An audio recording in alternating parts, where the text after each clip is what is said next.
Malo la maria ho eiki mo le lega Tonga kotoa tau te afsia mai ai wiki fo o kweni mo ngonga li te o me televisione Tonga.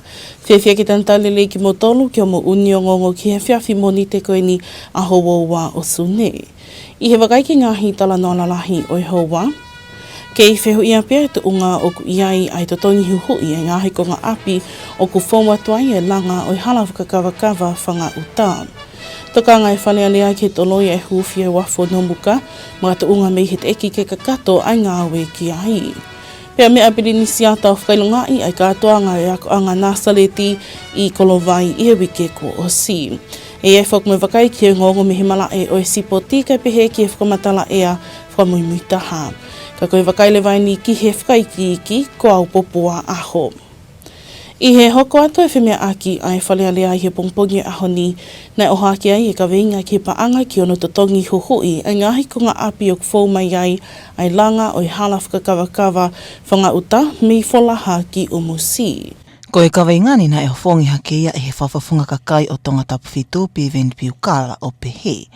Na osto tonga e paanga te 7 miliona ke ngahi api ko e ni, ka au i tala noa ku sa tala o pehe o i kai ke tali e he kainga ko e ni ai paanga e 7 miliona.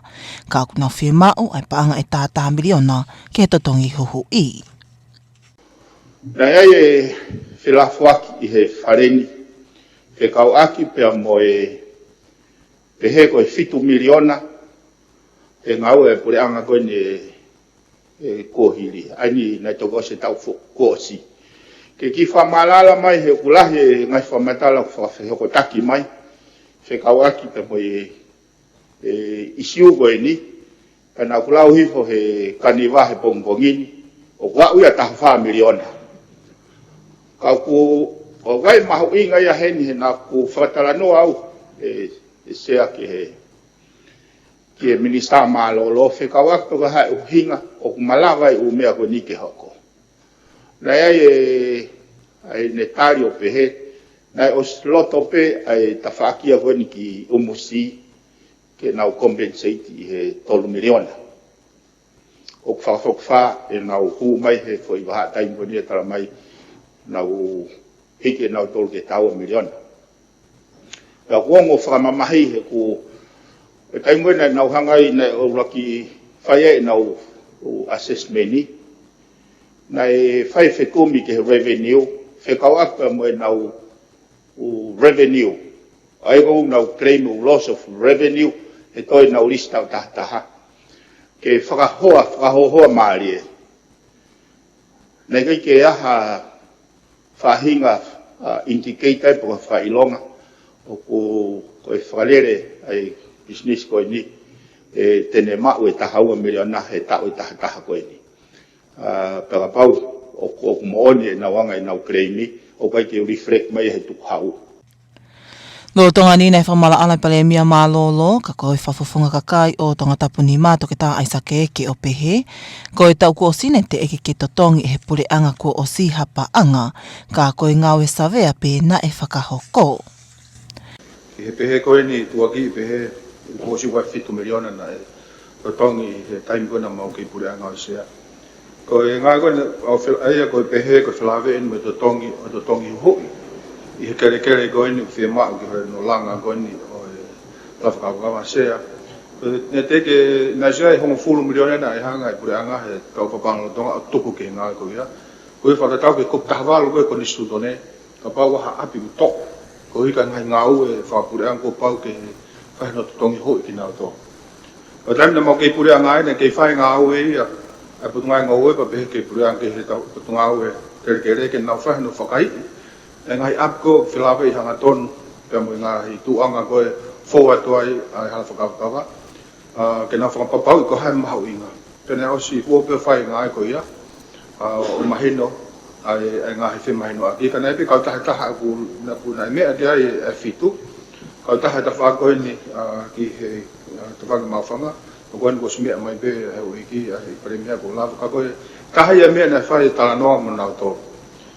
Kana e mahino pi nai fito ke ake to tahaku ne fa papau ne fa fonga i fa lao pa me to tahaku na analisi ka ko me ko na ma fa ha ko ma tolu e kai ke ko yanga ko fa ma hinga o ha konga kere ko mea ko na ia api ko ni na ko ha no mahu inga ko ke to langa fo ko ia na fai aki ko no fo mahu inga ko mea ko ke to pehe ke mau te whaha to tongi hui ko ke hoko atu e pisi sisi e tu ta tauna ke mau tare mau to whakau ia ke ka ko tunga ko na ia na e tuku koe kana tuku pe ke potunga we ke na ho pe na tanga pe ke potunga we sa vea mo ngowe o pau ke na fai pe e na whakama nga whata tau mo e lao mo e na ta mo na whakauto uta pena te ke ta mau osme mato te ke mau to tongi ha mea ka ko ke ko vare pe ko fitu ka ko na ko lava nga we i ngai mea ko ia ka ke ko whamara pe ko na ke te osme mato te ke fai ha to tongi ko hi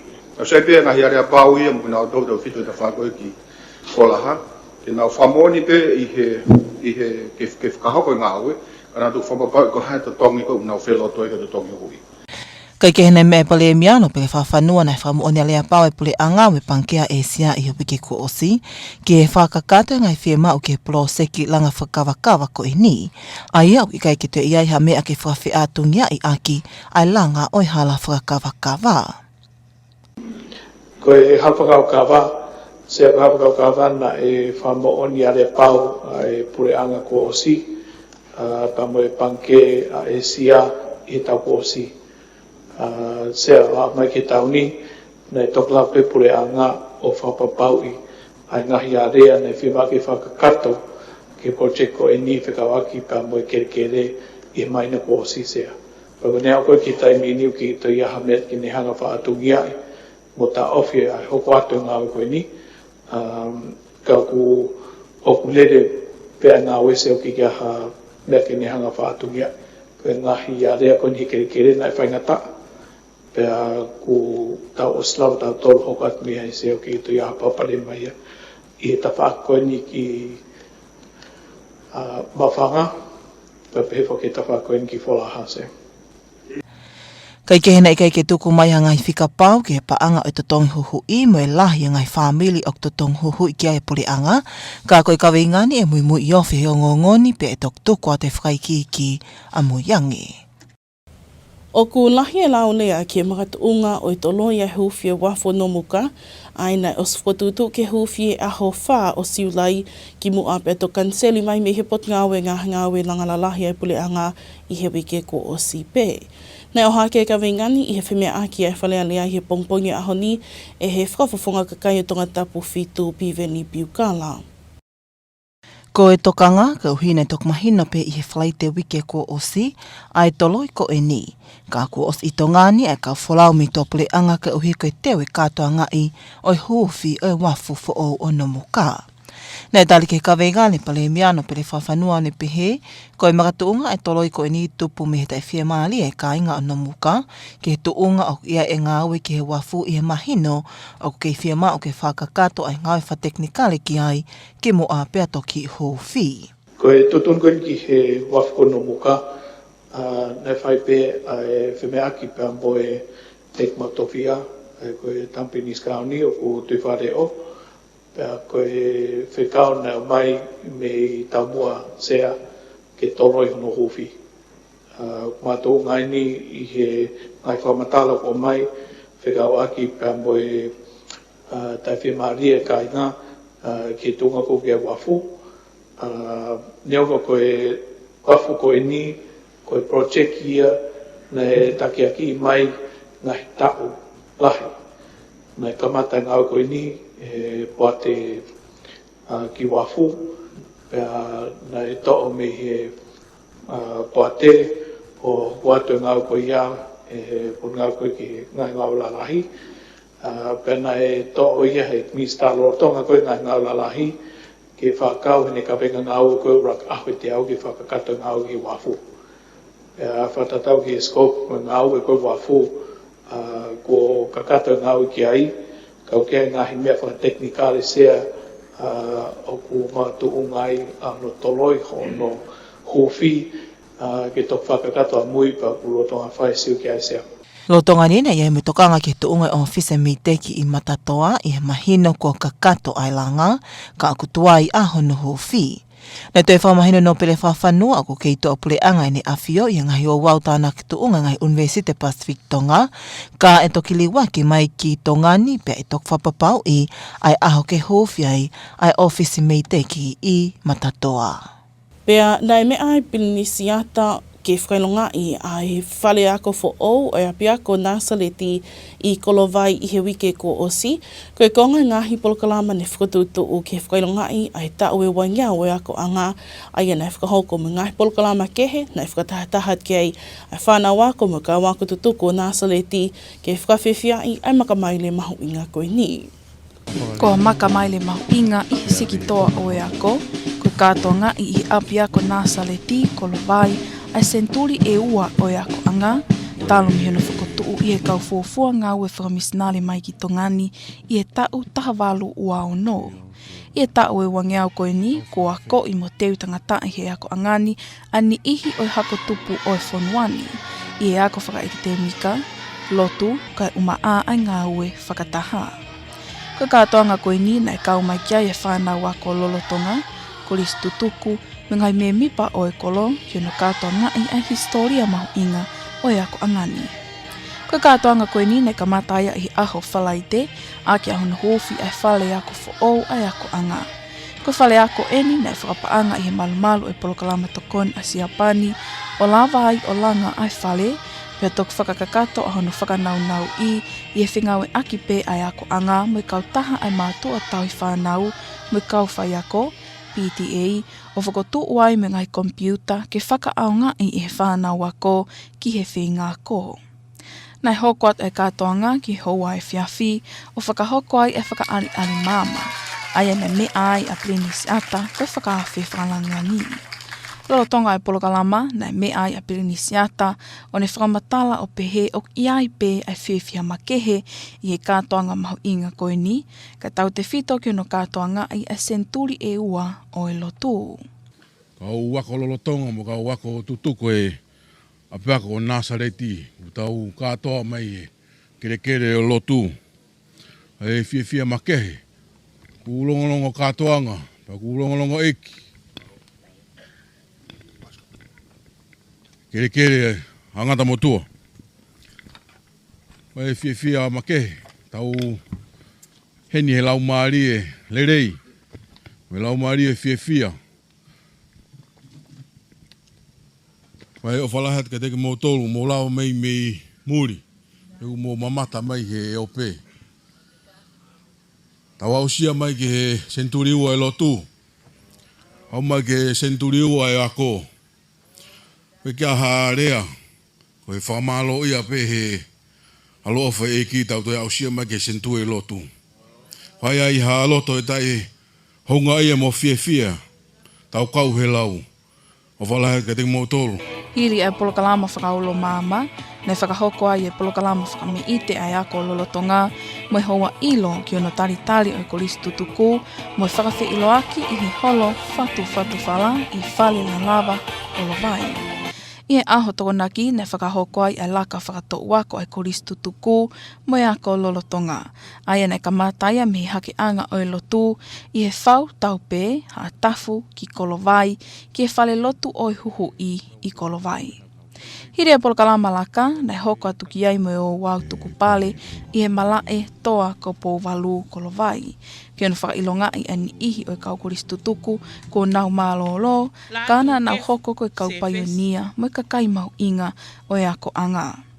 Ko sāpate, nei whakahoko ai e lotu taha i whale lotu o huhu i, ai koristu tuku, mo e ako lolotonga, pehe ke kakai o kolo o ku nau poupou i ai ako anga ko eni, hilia, nei whakahoko ai mo ilo hoa tā.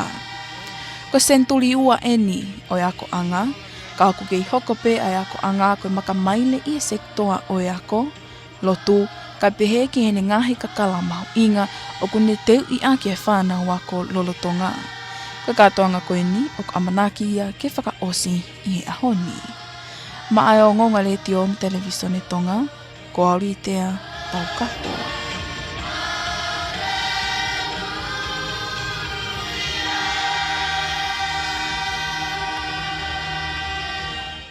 Koe ngahi o ngongo whakaloto whanua pe ia, hoko mai o kahiniani, koe Wakaia ki he whakamuimuitaha me he malae o e sipoti mo pia o lie.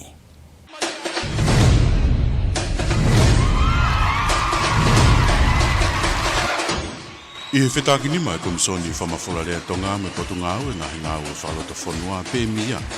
Malawa i ke whamawhora te malae o sipoti mo e whiau hi Super Rugby Pacific wanoa ua no. Whamalo ke 8 Minister me tawha hi sipoti ai potunga ue i whenga e aki ua whakahoko.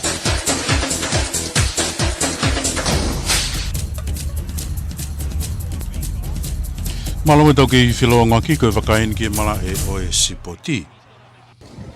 Oku kei maru mo hao pe ipu e pataloni he ko pante tau hi souvenir ai I kare o koro motua. Heri hano toi tau whare ia hifo I whakasinga o e wike. Nei kuna I kare o koro motua ke kai koe uaua ki he tahatolu he whainolo ki e ipu e pataloni. Mo I pare pāngai o noafe pe puka I peho no sea I o noarea I hao ke wanoa wano. Koe whetu o tuani wharma matai ngō timi whato o Spain I pāke te uwhaiwa o te taupe I kare o koro motua ka peheki he kautoa me I he lausi I. Nei kamata he whamamahi I kare he konga uluaki, pea mo e te tao, peheki aga tautea e ua, kai aga tautea e ua ata pe a hifo. Ne foki foe konga hono wā kolosa hifo lain ta tao, kai kai ke malohi whiunga ia ki hono hamusi e ipu o pataloni. Kai ke he kuhoko I kuna koe a koromotua, e puka I peho no sea ki hono area I koe hau anoa wano, mo e hate iho Spartans I he wikeni. Ko I rifukeni no tau whare I hauroro Tonga Tongatapu e Marist, a ke kai koe tau taha ki he uaua I he semi-finalo uluaki. Pea koe whiahui koe a hoi whawhine, finalo ai a hifo, pe foki ke timi koe a koromotu a.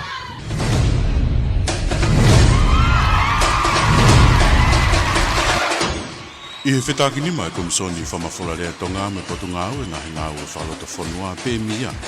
Malawa I ke whamawhola te malae o sipoti mo e whiau hi Super Rugby Pacific wanoa ua no. Whamalo ke 8 Minister me tawha hi sipoti ai potunga ue I whenga e aki ua whakahoko.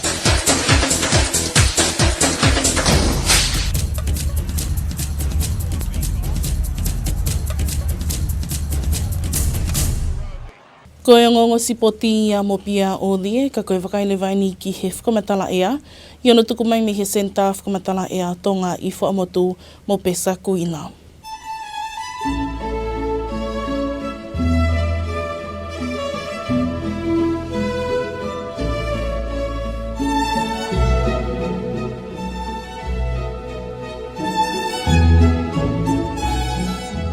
Male lau mare ho eki pia moe le rea taun kotoa, tai tari whiwhi ki mō tolu ki he tau. Whamatala ea ko ia ki he e whiawhini. Ai tā nā lalah le vainu e aho, laki alo maari e pe ki kotoa pe ngahi vai whanua ko ia o tutonga. Pe koa taim le rei eni, ke whahoko tau ngahi ngā ui ki tua tatau pe I tōkanga pe whoki wharetanga. Pe whatonga inge tau whai whanua ko ia I he taim po uri. Moko ange ea, me ke tōwhuhia ngahi vai whanua ko I wawau ka apai, Tongatapu pia mo e ua.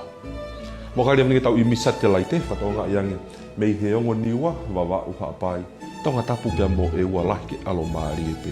Ki kotoa ngahi vai whanua koe o Tonga, toke he whaki au whia u whenukutuku pe me ta whakatonga.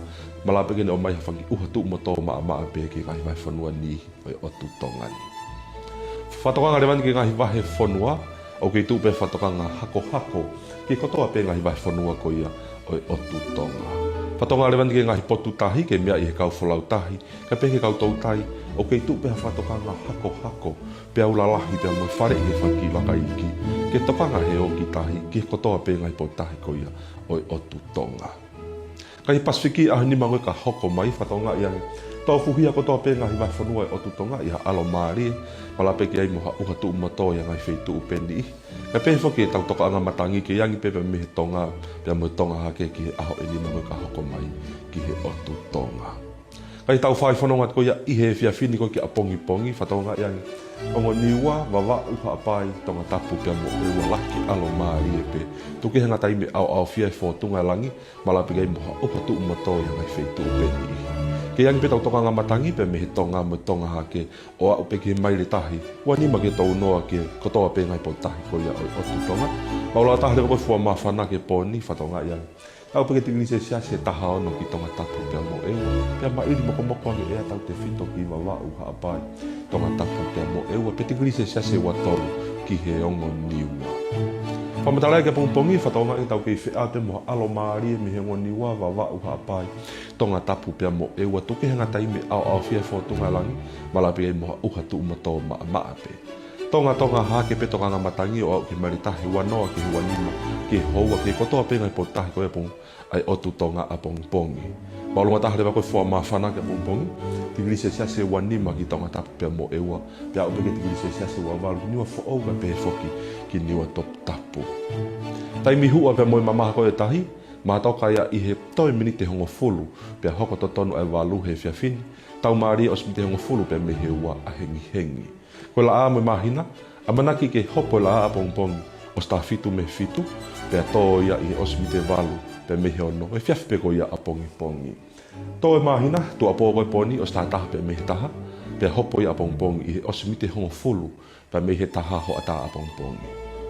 Whaaspea tau wakai ki e tau whamatala ea koe ki e aho e nima ka hoko mai ki Nuku'alofa o ka mata he pule lulu i e sa pate whakaosinga koe e weekend i ka tekinau tolu kotoa pe ue nau ngahi palani ngā au i ka pēwhok i e ngahi polo kalama o ulotonga whakahoko i Nuku'alofa ki ono teu whamanatua koe ia o e senturi ua o e lotu whatonga e nge lahi ki alo maari e pe tau whai whanonga koe ia i he aho e nima ka hoko mai ki Nuku'alofa tuke henga taimi au fia e whotunga langi pia malape kei moha uha tu mato maa pe. Walu ngata haliwa koe fua mawhana ki aho nima ka hako mai ki Nuku'alofa au pake tigilise siase ua nima ki he ua fitu. Koe kakato ia e tau whamatala ea, malo au pitoho mou mea mai ka mou mea. Whamalohe ni kia pesta mai kau ngāwe senta whamatala ea o Tonga i he tuku mai e whamatala ea whamui taha ko ia. Koe ka katoa i pēia o ngonga li teo me televisione to ngā ki he hauwani ki mua pēr tau māwai tu ke te o atuene ngā hitala nona lahi o e whiawhini. Kei whehu ia pēr tu ungau kia i e totongi huhui ai ngā hiko ngā api o kwhaua tua i langa o i hala whakakawakawa whanga uta. Toka ngai whale alea ki he tono i hu whia wafo Nomuka marat unga me he te eki ke kakato ai ngā ngoi ki ai. Pea mea pili nisi atau whakailonga i he katoa ngā rako anga nasa leti i he wike kua osi. Koe o ngongo ia ki he whiawhini a homoni te wawasune, ke he whakaamne a tona tuia ki no te whale kotoa i he otu tongani.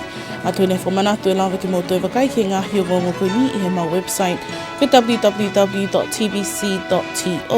Mālo e tau kei whi au mai, mō mea.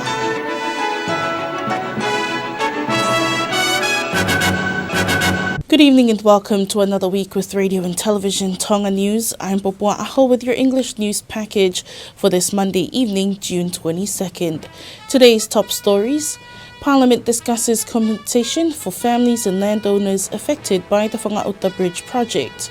MPs queried the delay in the opening of the Nomuka Wharf, which was scheduled to take place on July 4th, but has since been cancelled by the Ministry of Infrastructure.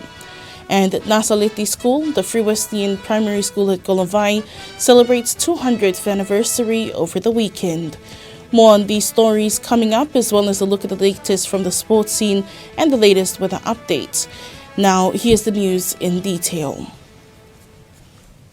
Concerns have been raised in Parliament over the status of compensation payments for families whose land and properties will be affected by the construction of the Funa Uta Bridge project.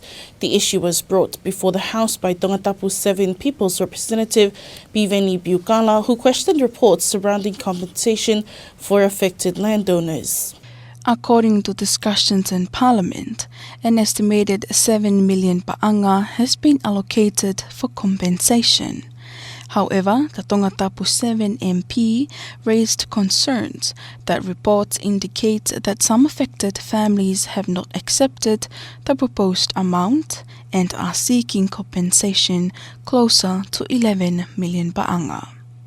Former Prime Minister and Tongatapu 5 People's Representative Aisakeke clarified that as of last year, compensation payment had not yet been made.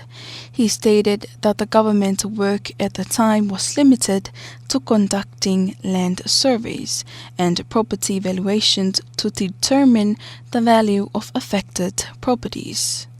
Meanwhile, Prime Minister Lord Whakawhanua informed the Parliament that the government recently signed an agreement with the Asian Development Bank, fulfilling key requirements needed to advance the bridge project.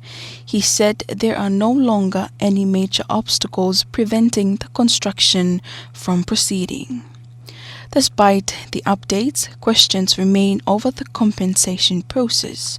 No official figures were provided regarding the final compensation amount, the number of families affected, or whether agreements have been reached with all landowners.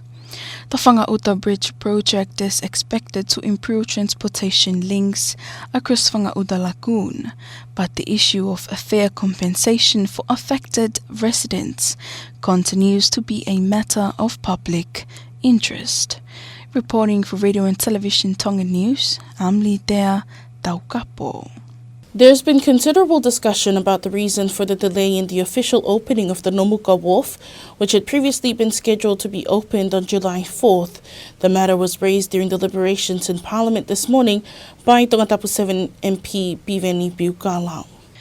The concern arose because it was only confirmed last Friday that the opening would be postponed, even though many people travelling from overseas had already arrived in Tonga to attend the celebration of the opening of the new Nomuka Wharf. Responding to the issue, the Honourable Prime Minister Lord Whakawhanua said that the delay was due to dissatisfaction among the people of Nomuka regarding the current state of the wharf project. It was evident that additional technical work still needs to be completed before the wharf can be officially opened. According to the Prime Minister, the community felt that the project was not yet at a stage suitable for an official opening ceremony. However, the discussions also touched on the status of the MEDEC office building at Matatoa. Although construction has been completed, there are concerns about the delay in its official opening.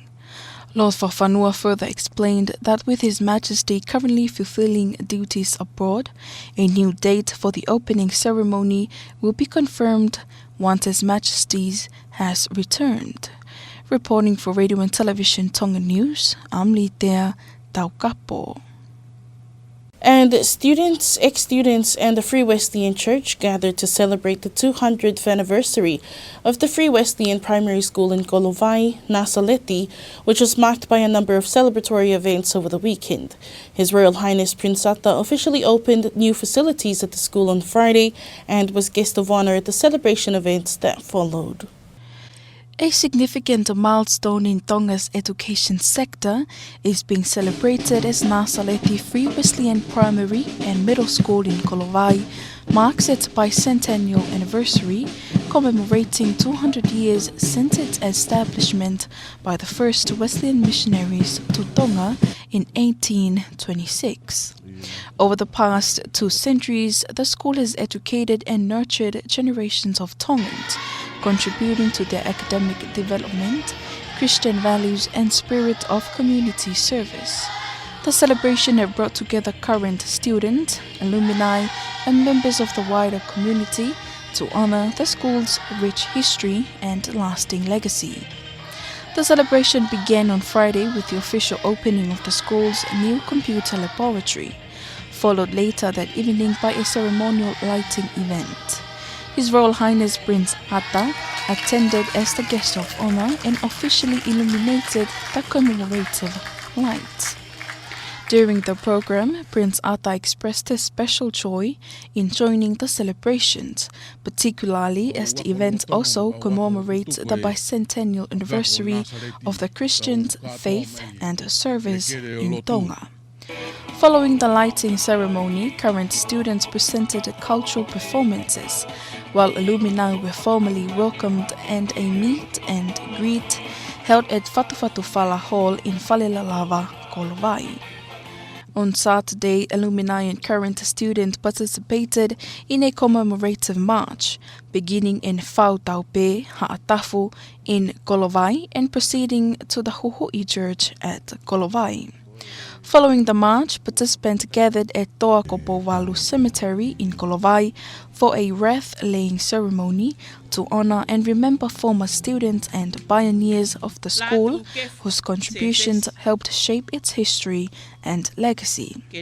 On Sunday, a combined Thanksgiving service was held at the Hohui Church, bringing together alumni, current students and members of the community who continue to support the school. 200 years after its founding, Nasaleti Free Wesleyan Primary and Middle School remains a cornerstone of education and faith, continuing to shape young lives through learning, Christian values and service. The bicentennial celebrations are expected to conclude today. Reporting for Radio and Television Tongan News, I'm Litea Tongatapu.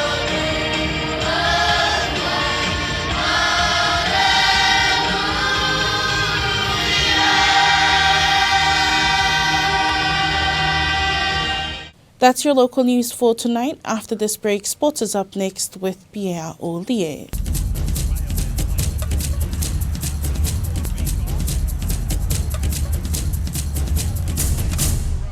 Welcome back in sport. The Veterans Cup remains in the hands of Kolomotua Eagles after defeating Hihifo 22-13 in the final on Saturday at Teufaiva Park.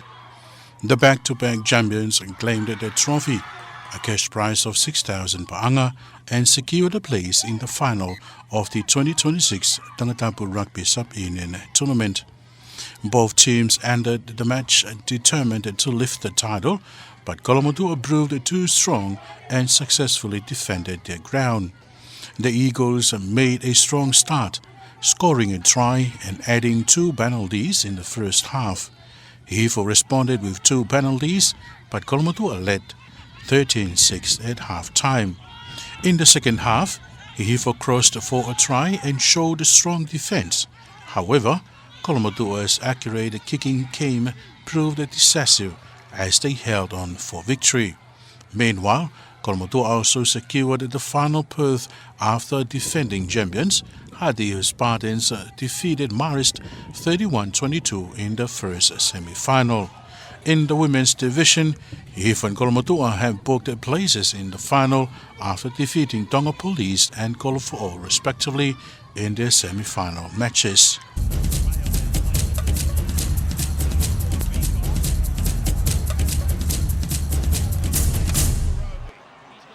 That was the latest sports news. Now taking a look at the latest weather updates from the Foremoto Weather Forecasting Centre with Besa Kuila. Hello and good evening. Welcome back to our weather forecast from Tonga Met Services. Our headline for this evening, we expect fine weather over most parts of Tonga, and it is great for outdoor activities, but please take note a cooler air temperature at night time, especially for Wawa'u Ha'apai, Tongatapu and Eua. From the satellite imagery, as you can see for the newest, Wawa'u Ha'apai, Tongatapu and Eua, mainly fine apart from fair bits of low clouds. Moving in from the south, and it will bring cloudy at times with a possible isolated showers. For the current warnings for land areas, a strong wind warning still remains in force for all of Tongan land areas. Warning for coastal waters, a strong wind warning, high surf warning, and small craft advisory still remains in force for all of Tonga coastal waters. Across the region the next 5 days, as you can see, mainly fine across the Kingdom of Tonga apart from cloudy at times with a possible isolated showers, and also a south to south easterly wind flow continues to dominate our areas in the next 5 days for Tonga. Let's bring in the weather closer to home into Island Division. From this evening until early tomorrow morning, we expect fine weather apart from cloudy at times with a possible isolated showers and south to southeasterly winds reaching up to 25 to 30 knots for all of Tonga coastal waters, and the overnight minimum temperature of around 16 degrees Celsius for Tongatapu and Eua, across to the neighbours of around 23 degrees Celsius.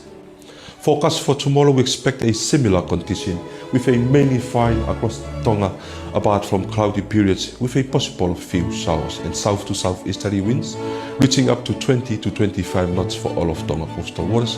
The maximum temperature for tomorrow of around 26 degrees Celsius for Tongatapu and Eua, across to the neighbours of around 28 to 29 degrees Celsius. For the tide prediction, low tide at 7:50 p.m. this evening, high tide at 10 minutes past 2 early tomorrow morning. Sun and moon, sun will rise at 17 minutes past 7 tomorrow morning and will set at 8 minutes past 6 tomorrow evening. Moon set 11 minutes past 1 after midnight tonight and moonrise at 10 minutes past 1 tomorrow afternoon. Wrapping up with our 5 days outlook for Nuku'alofa starting this Wednesday until Sunday, the end of this week, we expect fine weather apart from cloudy periods with a possible few showers the next 5 days for Nuku'alofa and the maximum temperature of around 25 to 26 degrees Celsius. Thank you for tuning in. Malo Aupito. See you next time. Thank you to Bessa and the team at the Tonga Met Service for that latest weather update. That wraps up this hour's news package, but before we part, here's a final look at tonight's top stories. Parliament discusses compensation for families and landowners affected by Funa Uta Bridge project. MPs queried the delay in the opening of the Nomuka Wharf, which was scheduled to take place on July 4th, but has since been cancelled by the Ministry of Infrastructure. And Nasaleti School, the Free Wesleyan Primary School in Kolovai, celebrates 200th anniversary over the weekend. That was the latest news package for this Monday evening, June 22nd. For more on these stories, you can visit our website at www.tbc.to. Join us again tomorrow for the latest local and sports news and weather updates. Now, for myself and the radio and television Tonga News team, thank you for joining us. Have a good evening.